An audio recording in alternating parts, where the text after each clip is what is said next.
Coach's Corner. I'm your host, Matt Bisaccio.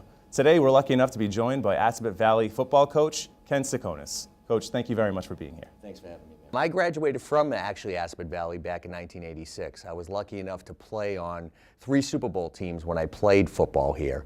Played under a great coach, Jerry Passner, who was a legendary coach, the very first coach at Assabet, and then continued to coach on 30 plus years. Then I became an instructor here, and I got onto his staff, so I was able to coach under the same coach that I played. So that was a great experience, great part of it. And then Rob McCann got the next head coaching job, and I worked under Rob for a 12-year period. And then that led up to me. Rob joined the administration part of the school, which he gave up coaching football, opened the door up, and I got the head coaching job at that job, and now I'm in my 4th season being the head coach here at Assabet. That's great. Do you feel as though that you took some of your coaching styles from your predecessors? Oh yes, I mean both very smart, very hardworking head coaches. If anything they showed me was just to have a strong work ethic, be a leader out there as far as what you're going to do on the field, be the first one over here at the fields for practice, games, so on. Just give it the ethic, the work ethic to make sure that the kids know that you're going to be a leader for them. Now, being at a vocational high school, do you see that there are sometimes challenges that you may not see being in a public school? Yes, there is. We have incredibly great kids that work extremely hard. A lot of our kids don't come with a big sports background, so sometimes it is tougher that we have to go over a lot more fundamentals. But, with that being said, they don't have bad habits. They just have no habits at all, a lot of the kids. So by the time we get them, they're a plain slate, and we can just work with them. Now, last season, your team finished, 3-8, losing 5 of your last games. Yes. But this season, you've started off 3-0. What can you attribute to that success? Well, we had a small senior leadership group last year. We only had really basically 4 seniors that played. And so our juniors were really pressed into service. These were kids that didn't have any really playing experience.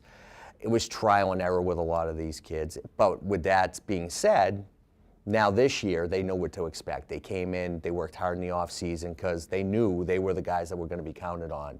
If we wanted to have a successful season, it had to be on their shoulders. 2 of the seniors that you have on your team, Gabe Souza and Jesus Pizarro, they've rushed for over 500 yards each this season. Gabe in particular had a game last week, I believe, where he rushed for almost 250 yards and a couple of touchdowns. Coming into this season, did you know that you were going to be leaning on those 2 heavily? Well, yes. I mean, Gabe was our workhorse last year. Gabe was second in Central Mass in rushing last year, second in Central Mass in scoring. He was behind an incredible player at West Boylston, Cole McCubry. So second to that that's pretty high. Cole's going for a full boat scholarship to UMass. So that's what he was second to.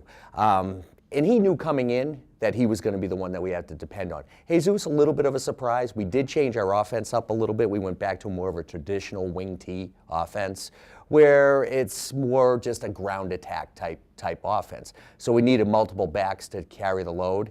Jesus is a smaller player, but you can't measure his heart. The heart that he has, he's an incredibly hardworking kid that just, fights for everything he gets. Gabe's the big running back that is fast, strong. We've actually brought his carries down. He's actually carrying the ball less. He's getting more yards with it. So it's actually panned out really well, and hopefully we can keep it going. We're only going into 4 games, but, we're trying to keep the workload down so they last the whole season. Switching gears to the defensive side, over the past 3 games, you've let up just under 21 points per game, but in each of those games, you've given up more and more. 6, I believe it was 22, and then 34. Mm-hmm. What do you do to correct that? This week, we just have another focus. We just have to, we can't change what happened in the past. What we have to do is just help out and take care of things in the future, okay? We changed our defense up to this year. We went back to our traditional 5 front. Hopefully it's going to work for us. We're just getting the kids used to it. They have to be more comfortable in it, and they have to play with more confidence, and I think they will. On the other hand, we've been scoring a lot of points, so it hasn't seemed as bad, but it's going to come down that we really have to button up our defense and be stronger on the defensive side of the ball. Coming into the second half of the season, Do you think about the end of last year? And if so, what do you do to make sure that your team doesn't slip like they did at the end of last year? Well, I tell our kids all the time, once again, you can't go back, and I hate to remind them of last year because it's a totally different team.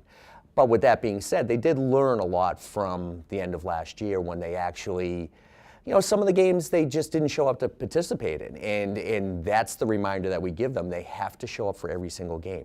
I keep telling them, till I'm blue in the face, that the only one I feel that can beat them this year is themselves.